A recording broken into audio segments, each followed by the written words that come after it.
26 अक्टूबर 2024 को इजराइल ने ईरान के ऊपर अभी तक का सबसे बड़ा हमला किया था। इस हमले को लेकर इजराइल ने दावा किया था कि उसने ईरान की बैलिस्टिक मिसाइल और ड्रोन बनाने वाली कंपनियों को तबाह कर दिया है। हालांकि उस वक्त ईरान के सुप्रीम लीडर आयतुल्लाह खामनेई ने कहा था कि इजरायली हमलों में ईरान को मामूली नुकसान हुआ है, लेकिन इजरायली हमलों को लेकर कई सैटेलाइट तस्वीरों से ये खुलासा हुआ था कि ईरान को इस हमले में अच्छा खासा नुकसान हुआ है। हालांकि इस हमले से पहले अमेरिका ने इजराइल से साफ कह दिया था कि वो अपने हमले में ईरान के परमाणु ठिकानों को निशाना ना बनाए, और अमेरिका की शर्त को इजराइल ने मान भी लिया था।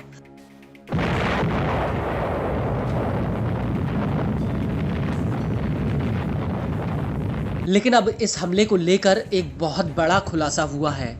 वो ये है कि ईरान ने इजराइल को धमकी देते हुए कहा है कि वो इस हमले का बदला जरूर लेगा, और इसको लेकर ईरानी सेना के मुखिया का कहना है कि वो इजराइल पर ऑपरेशन ट्रू प्रॉमिस 3 जल्द ही करेंगे।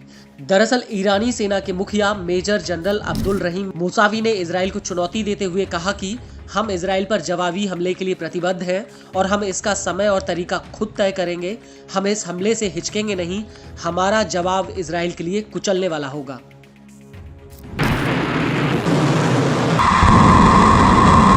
लेकिन ईरान की इस धमकी को लेकर एक बहुत ही बड़ा खुलासा हुआ है।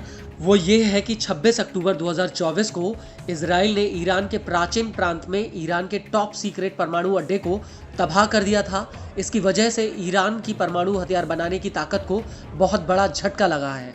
दरअसल इजराइल ने तेलखान 2 परमाणु अड्डे पर भी बमबारी की थी। इस हमले में ईरान का एक ऐसा परमाणु उपकरण नष्ट हो गया जिसका इस्तेमाल प्लास्टिक के एक विस्फोटक को बनाने में किया जाना था, जो परमाणु हथियार के भीतर होता है, और इसी से ही परमाणु हथियार को डेटोनेट किया जाता है।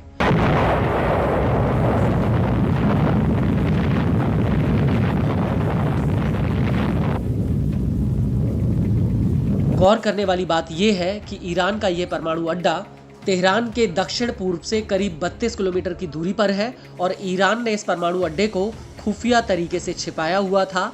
यह जानकारी न्यूज एजेंसी एक्सियो ने कई अमेरिकी और इजरायली अधिकारियों के हवाले से दी है। इजरायली अधिकारियों का कहना है कि ईरान के इस परमाणु उपकरण को नष्ट करके उसने ईरान के परमाणु हथियार बनाने के रास्ते में बहुत बड़ा झटका दिया है।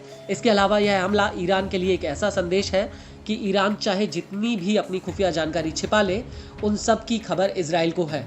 और इजरायली अधिकारियों का कहना है अब ईरान को नष्ट हुए उपकरण को बदलने की जरूरत पड़ेगी, और अगर ईरान दोबारा इस तरह के उपकरण को खरीदने या हासिल करने की कोशिश करता है तो इजराइल उसे फिर से नष्ट कर देगा।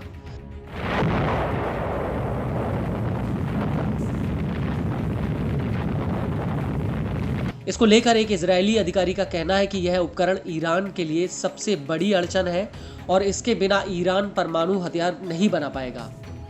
आपको बता दें कि प्राचीन परमाणु अड्डे को ईरान ने आधिकारिक रूप से साल 2003 में बंद कर दिया था, लेकिन इसके बाद ईरान के परमाणु वैज्ञानिक गुपचुप तरीके से यहां पर परमाणु गतिविधियों को अंजाम दे रहे थे। हालांकि इजराइल और अमेरिका की खुफिया एजेंसियों ने ईरान की इस हरकत को पकड़ लिया, और तब से ही ये ठिकाना इजराइल के निशाने पर था।